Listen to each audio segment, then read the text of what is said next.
Storybook Brawl was nice enough to send me some dust codes, so I'm doing another giveaway. Stick around to the end of the video to find out how you can enter to win. What is up, everybody? I'm No Lucksgiven, and today we are going to be taking a look at a game from the newest patch featuring Muerte as our hero of choice, and I was really excited to play some Muerte on this new patch because we have a new tier 6 unit in the form of Princess P, and Princess P is really powerful and has a last breath ability that is quite strong and will be even stronger if we get to double up on it. So really wanted to try that out, see if we could make that work with just Muerte having a higher density of strong last breath units in the end game. I thought that might be fun. We're going to start off pretty strong here as well in the early game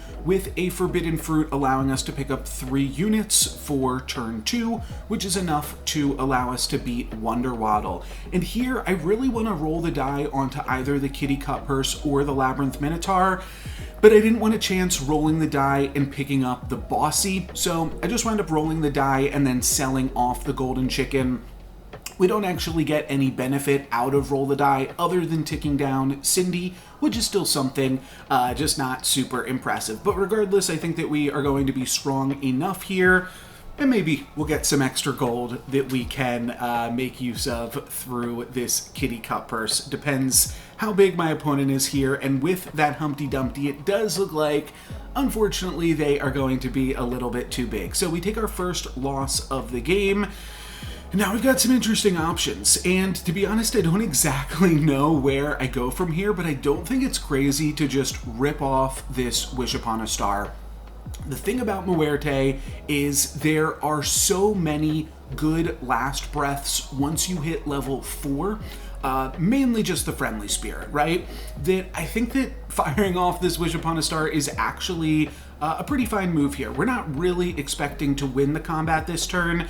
It will tick down Cindy, and maybe we can win. We did just crack a Humpty on our last combat, so we do have more units than some other people might. But a Gwen that has just picked up a unit every turn here is going to be able to beat us. Again, that's fine. The plan is really just to get ourselves a little bit closer to the Cindy. Like, if that shop had other good things in it, then maybe we could have picked those things up. But there was nothing really exciting in that shop regardless. So going to just go with that, then we go for a Forbidden Fruit, which allows us to activate Cindy, and I think Secret Stash is a great pickup here. I wound up selling off the Cindy. That might have been hasty. Maybe I should have sold off the Sure Shot or the Goat. But then I can pick up Dragon's Nest from this Kitty Cut Purse upgrade, and honestly, I'm feeling pretty okay about our chances here. Even if we lose the combat this turn, which honestly I'm kind of expecting to, next turn will be our 4.0, and we'll have 10 gold to roll a few times and pick up some nice units. But Muerte really gets into the swing of things once you hit tier 4, like I was saying, because in addition to Friendly Spirit, you also have Monster Book, and then you also have Copycat. So just a lot of things that really work out well with the hero that we can start to play into. And now that we've picked up Dragon's Nest, which by the way is a treasure that I've been really highly valuing recently, we're also really inclined to pick up Lightning Dragons and Feasting Dragons. And I should mention that this game goes on a little bit of a tangent. We are eventually going to get around to doing some Princess P shenanigans, but we're also going to mess around with some dragons, and honestly, this is just a really fun game regardless of when it is coming out, because Dragon's Nest with Feasting Dragon is just such a powerful combination. I get to roll a few times and pick up a pair of them this turn, and Feasting Dragons, mind you, when the rest of the lobby is on 3.2, they're not even 4.0 yet, these are definitely going to slay, potentially even multiple times here, because Feasting Dragon is going to slay and then stay in the combat and then slay again. So everything in our shop got +4/+4 that turn. Pretty crazy. And a buffed up, greedy after the buffs that it has received is going to be even stronger, and then I'll pick up another Feasting Dragon, picking up a 6 of shields to go along with the Greedy and the Feasting Dragon alike, and I'm going to throw Feasting Dragon in slot 5 because, hey, it slayed twice last turn, maybe it will be able to do so again, and then the 6 of shields on this new Greedy pickup also seems like it'll be pretty sweet. So not really making use of our hero power yet at all, not making use of the last breaths, just doing some fun stuff with Dragon's Nest and being up in XP that just allows us to be super powerful. We're going to get another slay here with Feasting Dragon, and then unfortunately we missed the 50-50 to hit another slay. But now our shop has +8/+8, so pretty insane stuff. That's going to be quite powerful on doubly, which is now in 1824, but it's also very, very good on Friendly Spirit. That is exactly what I was looking for this turn. That's why I wound up rolling rather than picking up any units, because Friendly Spirit, having +8/+8 from all of those Feasting Dragon triggers is just powerful, but we're getting double Friendly Spirit because of Muerte. So I think that that will be really, really strong for us. And then I'm debating what I want to do for this last slot, if I want to just pick up a prize pig, but ultimately I just decide to roll, looking for more dragons, more Friendly Spirits. I think that those are the most powerful things that we can pick up, and now next turn we will be on 5.0. So I feel like we are doing pretty well for ourselves this game. We are going to face up against a Soul Tack here, which is a little bit annoying, but we do still get the slay with the Feasting Dragon, and then we also get the slay with the Kitty Cupper, so things are going pretty well, all things considered. Now our shop is going to have +10/+10, and we take out a Crystal Baller right there. So +10/+10 on Wombats in Disguise. Pretty good, I would say. It could also work on Time Flies. We could just go for a Time Flies here, but I'm just going to wind up picking up those Wombats. Would still definitely love to pick up some Friendly Spirits. Lancelot is also a pretty huge consideration at this point. I want another Feasting Dragon, though, seeing that in the shop, and the Mummy is also good, and here's what I'm thinking. We lock onto this Lancelot, and if we slay with both of our Feasting Dragons, we will then have a Lancelot with 25 health that automatically activates. And I thought that this was just too sweet of a thing to show off that I had to go for it here, and we can still pick up the Mummy and be super, super content with our board this turn. So I think that we're doing good. I think that my Feasting Dragons, I mean, you pick up a Feasting Dragon unupgraded at 21-26, that is just incredibly huge. So first Feasting Dragon is going to have no problem slaying after our Lightning Dragon gets a double attack there. The only way it could be kind of tough is if the Donkey pumped up everything in their back row, but Feasting Dragon would have slayed there regardless. And then we are going to be able to pick up a 25 health Lancelot on this turn. Pretty insane stuff. And we still have 12 gold because we've been making super use of this Greedy throughout all of our turns as well.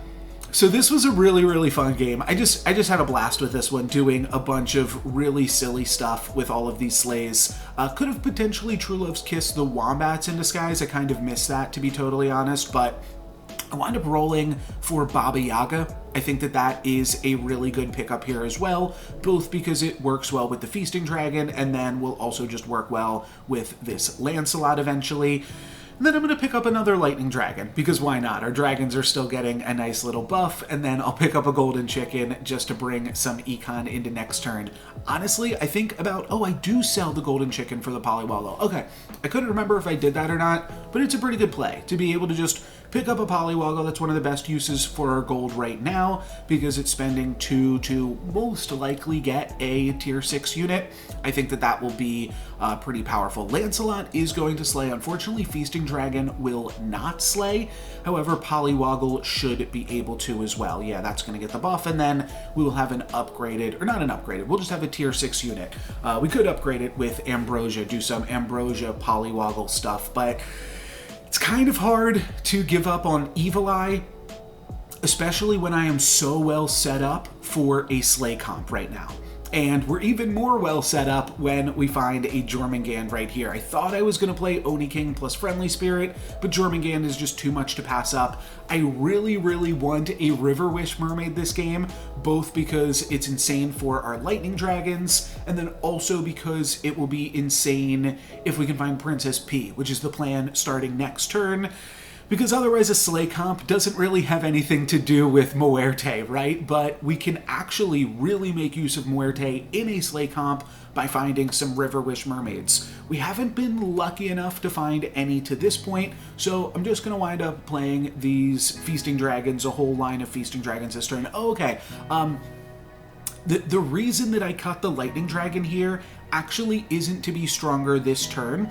It's because I thought I would be too strong if I was playing 2 backline Lightning Dragons. I thought I would wipe my opponent's full team and wouldn't get a chance to slay with all of my Lightning Dragons. So as weird as that sounds, I actually wanted to make myself weaker by putting in Jormungand so that I would have the chance to get a little bit more scaling for this turn. Now, it winds up being pretty strong for us regardless here, but that was the idea. So now 2 things. I am going to pick up some magic beans. That's not one of the things, but I am looking to, I guess it is 3 things. I'm looking for River Wish Mermaid.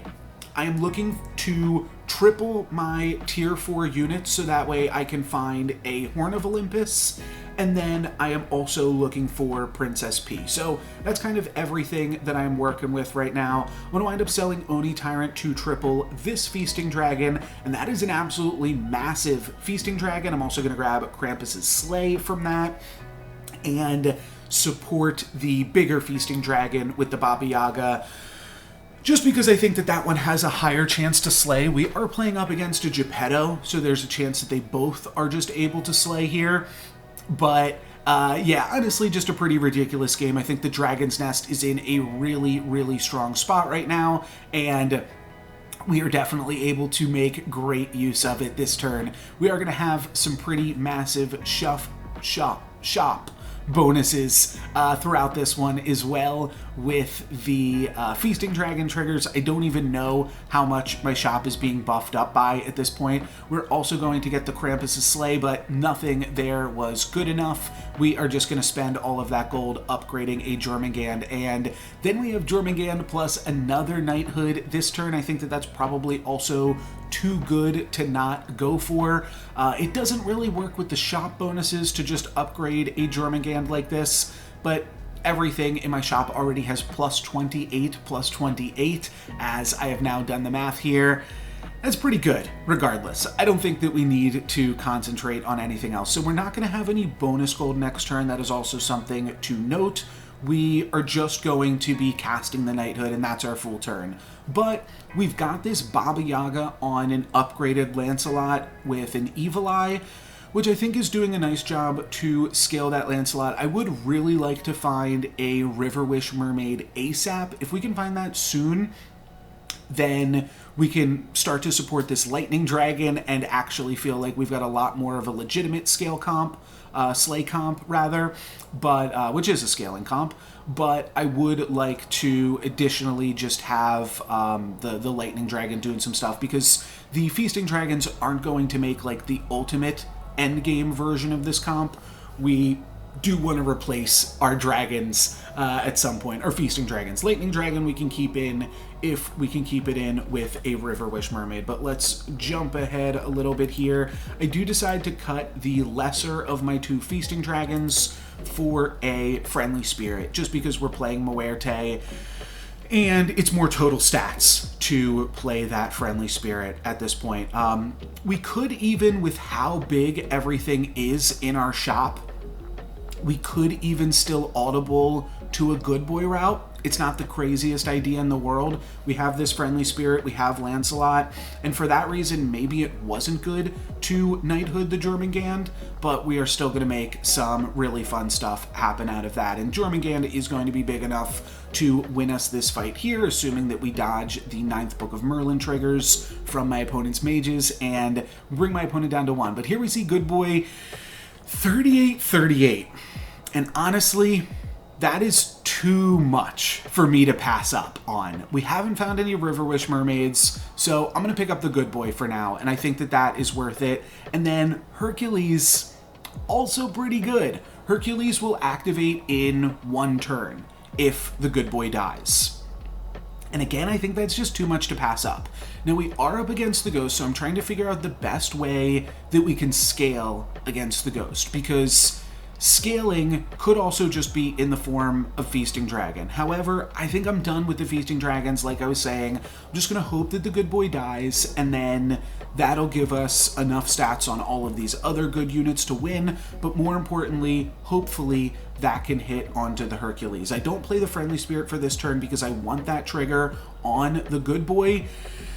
And unfortunately, Medusa attacks into my Hercules, so that is going to deny me a bunch of stats there. We are still going to see the good boy die and make an absolutely massive Lancelot, which is going to get Medusa'd as well, so that part is a little bit annoying, but we did still get some scaling this turn.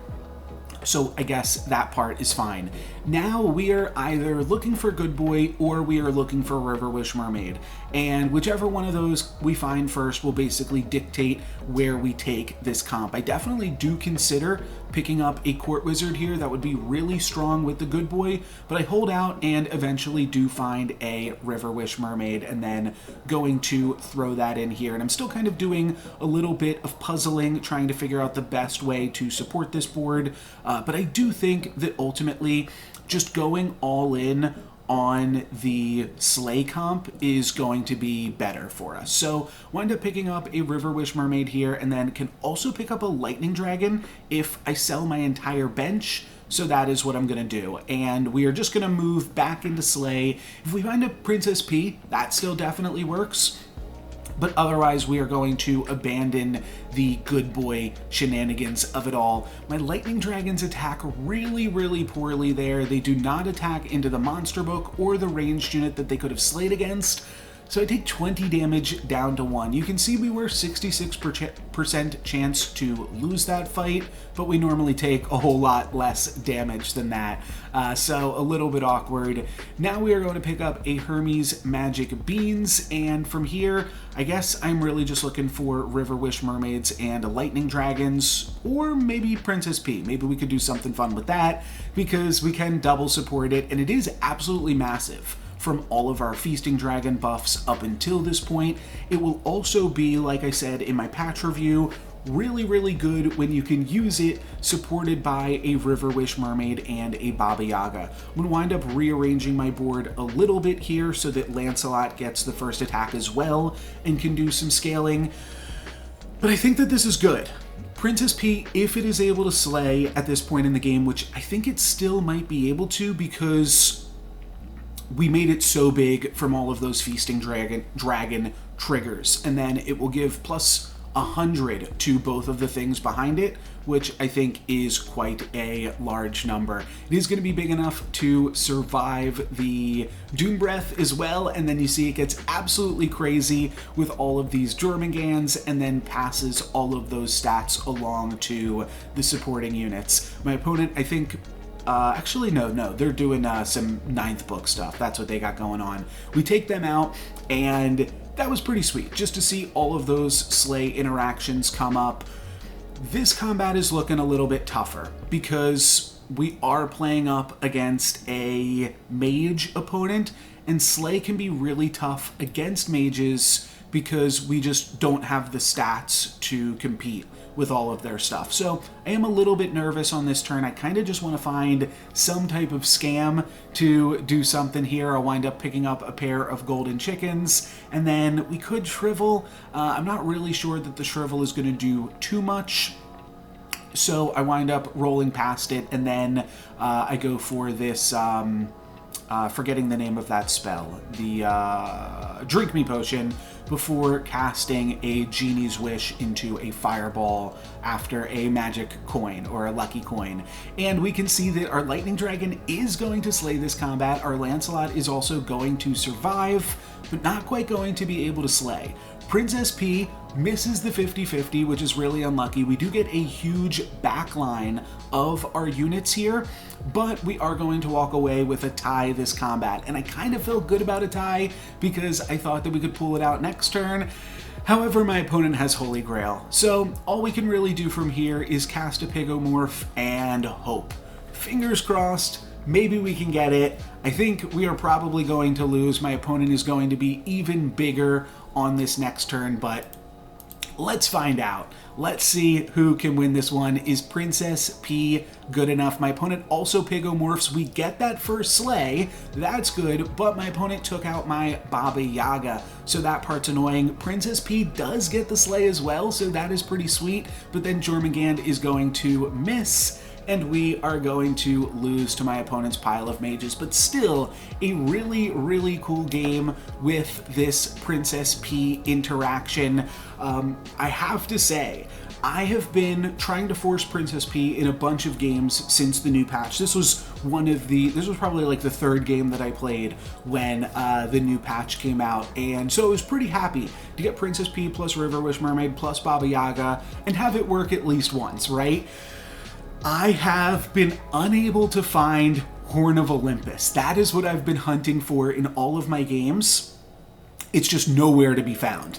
So I'm really, really excited to try a game with Horn of Olympus plus Princess P, but for right now, I thought that this game was pretty sweet, especially coming off of a new patch here and making some new cards work, and just absolutely massive buffs with those feasting dragons early in the game that have definitely made me, of course, we did have the Dragon's Nest, but it's definitely made me just rethink about how strong Feasting Dragon is, how strong Dragon's Nest is, and also how strong it is to just, on turn 3.0, to just cast a Wish Upon a Star.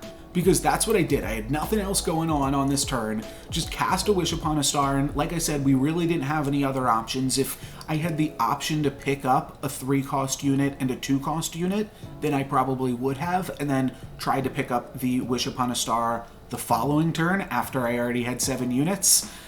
But this worked out pretty well. We were just able to grab the Dragon's Nest immediately after that, and then just make absolutely massive feasting dragons that ran pretty wild on the rest of the lobby. From there, it took a while to find the River Wish Mermaid, and we eventually did after selling out of this massive good boy.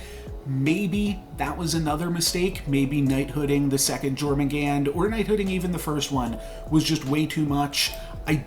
I'll be honest, I kind of tunnel visioned a little bit and have just been thinking about Princess P because it's the new patch.